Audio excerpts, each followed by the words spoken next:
ಬಂಧುಗಳೇ, ಮೈಸೂರು ರಾಮನಾಥಪುರ ವಿಲಾಗ್ನ ಮತ್ತೊಂದು ಸಂಚಿಕೆಗೆ ಸ್ವಾಗತ. ಈ ಸಂಚಿಕೆಯಲ್ಲಿ ನಾವು ಭಾಷ್ಯಕಾರರ ತಿರುನಕ್ಷತ್ರದ ನಂತರದ ದಿನ ಅಂದರೆ 13 ಮೇ 2024ರಂದು ನಡೆದಂತ ಘಟನೆಗಳ ಬಗ್ಗೆ ನೋಡೋಣ. ನಮಗೆ ಅತ್ಯಂತ ಭಾಗ್ಯದ ವಿಷಯವಾದಂತ ಕಾವೇರಿಯಲ್ಲಿ ಅನುಷ್ಠಾನಗಳನ್ನ ಮುಗಿಸುವಂಥದ್ದು 2ನೇ ದಿನವೂ ಕೂಡ ಅಲ್ಲೇ ಮಾಡುವಂತ ಅವಕಾಶ ನಮಗೆ ಸಿಕ್ಕಿತು. ನಂತರ ಅಲ್ಲೇ ನಾವು ಈ ಚಿಕ್ಕ ಹುಡುಗರನ್ನು ಕೂಡ ನೋಡಿದ್ವಿ. ನೋಡಿ, ಇವರು ಕೂಡ ತಮ್ಮ ಸಂಧ್ಯಾ ವಂದನೆಗಳನ್ನ ಎಷ್ಟು ಶ್ರದ್ಧೆಯಿಂದ ಮಾಡ್ತಾ ಇದ್ದಾರೆ ಅಂತ. ವಿಜಯರಾಘವ ಹಾಗೂ ತನ್ನ ಸ್ನೇಹಿತ ಇಬ್ಬರು ತಮ್ಮ ಸಂಕ್ಷಿಪ್ತವಾಗಿ ಪರಿಚಯವನ್ನು ಮಾಡಿಕೊಂಡ್ರು. ವಿಜಯರಾಘವ ಅನ್ನುವಂಥವನು 7ನೇ ಕ್ಲಾಸ್ನಲ್ಲಿ ವ್ಯಾಸಂಗ ಮಾಡ್ತಿದ್ರೆ, ಅವನ ಸ್ನೇಹಿತನಾದವನು 9ನೇ ಕ್ಲಾಸ್ನಲ್ಲಿ ಓದ್ತಾ ಇದ್ದಾನೆ.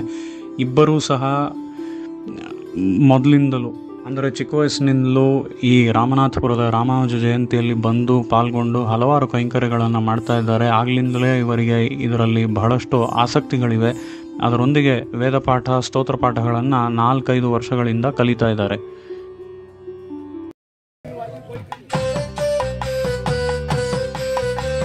ಹಿಂದಿನ ರಾತ್ರಿ ಇಡೀ ಉತ್ಸವದಲ್ಲಿ ಸೇವೆಯನ್ನು ಕೊಟ್ಟ ನಮ್ಮ ಪಟ್ಟಾಭಿರಾಮ ಸ್ವಾಮಿ ಈಗ ಶಯನ ಸೇವೆಯಲ್ಲಿ ನಿರತರಾಗಿದ್ದಾರೆ.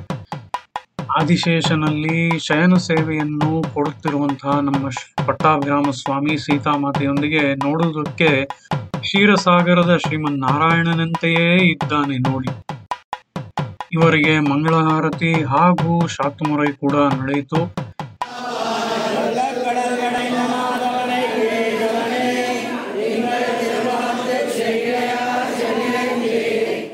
ಹಿಂದಿನ ದಿನ ಉತ್ಸವಗಳು ರಾತ್ರಿವಿಡೀ ನಡೆದರೂ ಸಹ ಭಕ್ತಾದಿಗಳಲ್ಲಿ ಉತ್ಸಾಹದ ಕೊರತೆಯೂ ಕಿಂಚಿತ್ತೂ ಕಂಡು ಬರುತ್ತಿಲ್ಲ.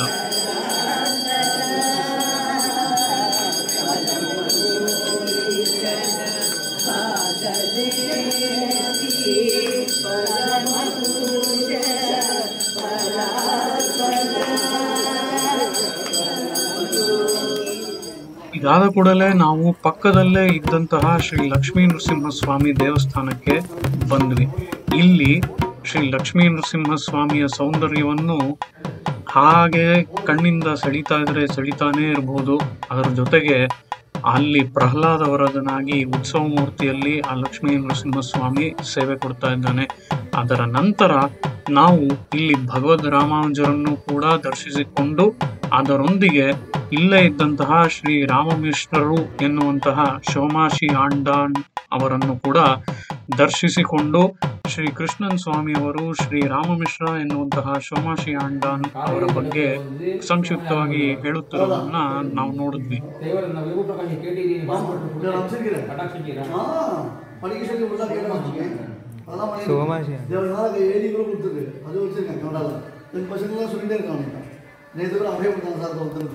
ಇಲ್ಲಿಂದ ನೇರವಾಗಿ ನಾವು ಉಳ್ಕೊಂಡಿದ್ದಂತಹ ಸ್ಥಳದ ಪಕ್ಕದಲ್ಲೇ ಇದ್ದಂತಹ ಪರಕಾಲ ಮಠಕ್ಕೆ ಭೇಟಿ ನೀಡಿದ್ವಿ. ಇಲ್ಲಿ ಪರಕಾಲ ಮಠದಲ್ಲಿ ನಮಗೆ ಅರ್ಚಕರು ಬಹಳ ಸೊಗಸಾಗಿ ಲಕ್ಷ್ಮೀ ಹಯಗ್ರೀವರ ಸೇವೆಯನ್ನ ಮಾಡಿಕೊಟ್ರು. ಅಲ್ಲಿಂದ ನಾವು ಹೊರಬರುತ್ತಿದ್ದ ಹಾಗೆಯೇ ಕಂಡದ್ದು ಈ ದೃಶ್ಯ. ಮುದವಲ್ಲಿ ತಾಯಾರಿನ ಷರತ್ತಿನ ಹಾಗೆ ಪ್ರತಿದಿನವೂ ತದಿಯಾರಾಧನೆಗಾಗಿ ತಿರುಮಂಗಯಾಳ್ವಾರರು ಹೇಗಾದರೂ ಮಾಡಿ ಈಗ ಸದ್ಯಕ್ಕೆ ದಾರಿ ಹೋಕರನ್ನೆಲ್ಲ ಹಿಡಿದು ಅವರಲ್ಲಿದ್ದಂತಹ ಸಾಮಾನುಗಳಲ್ಲೆಲ್ಲ ಕೊಳ್ಳೆ ಹೊಡೆದು ತದಿಯಾರಾಧನೆಯನ್ನು ಮಾಡ್ತಿದ್ದಾರೆ. ಅಂತಹ ಸಮಯದಲ್ಲಿ ಪೆರ್ಮಾಳ್ ಹಾಗೂ ತಾಯಾರು ನೇರವಾಗಿ ಪ್ರತ್ಯಕ್ಷವಾಗಿ ಅಲ್ಲಿ ಬಂದಿದ್ದು ಇವರಿಗೆ ನಾರಾಯಣ ಎನ್ನುವ ಹೆಸರೇ ಅತ್ಯಂತ ಉನ್ನತವಾದ್ದು ಅಂತ ಒಳಗಿಂದ ಅರಿವಾಗ ಹಾಗೆ ಲೀಲೆಯನ್ನ ಮಾಡ್ತಾರೆ. ಆ ಪಾಚರಗಳೊಂದಿಗೆ ಈ ಉತ್ಸವವು ನಡೀತಾ ಇದೆ.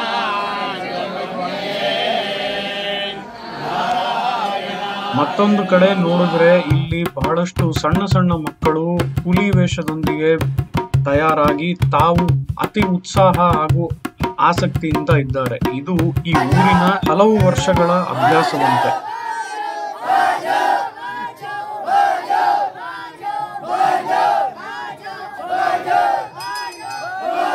ಈ ಊರಿನಲ್ಲಿ ನಾವು ಇನ್ನೊಂದು ವಿಶೇಷವಾದ ಸಂಗತಿ ನೋಡಿದ್ರೆ, ನಮ್ಮ ಸ್ವಾಮಿ ಸಾಮಾನ್ಯವಾಗಿಯೇ ಯುವಕರೊಂದಿಗೆ ಮಾತನಾಡ್ತಾರೆ. ಆದರೆ ಇಲ್ಲಿ ಯುವಕರು ಕೂಡ ಬಹಳ ಉತ್ಸುಕರಾಗಿ ಸ್ವಾಮಿಯೊಂದಿಗೆ ಮಾತನಾಡೋದಕ್ಕೆ ಬರ್ತಾ ಇದ್ರು.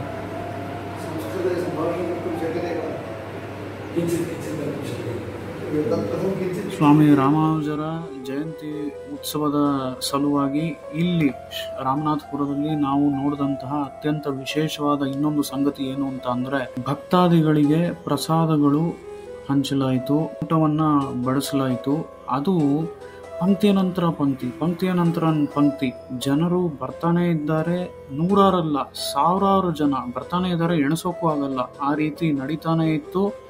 ಅವರು ಊಟಗಳನ್ನು ಮಾಡಿದ್ರು, ತೃಪ್ತಿಯನ್ನ ಹೊಂದಿದ್ರು, ಹೊರಟರು. ಇದು ಅತ್ಯಂತ ವಿಶೇಷವಾದ ಒಂದು ಸಂಗತಿ.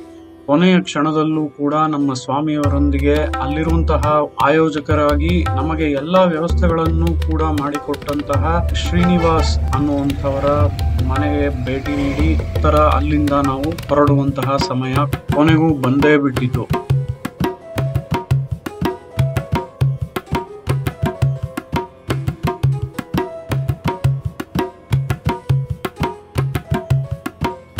ನಾವು ಹಿಂದಿನ ಸಂಚಿಕೆಗಳಲ್ಲಿ ನೋಡಿದ ಹಾಗೆ ಯಾವ ಗ್ರಾಮದಿಂದ ಸ್ವಾಮಿ ಭಾಷ್ಯಕಾರರ ತಿರುಮಂಜನಕ್ಕಾಗಿ ತೀರ್ಥವನ್ನು ತರಲಾಯಿತೋ ಗ್ರಾಮವನ್ನ ನಾವು ಪ್ರವೇಶಿಸ್ತಾ ಇದೀವಿ.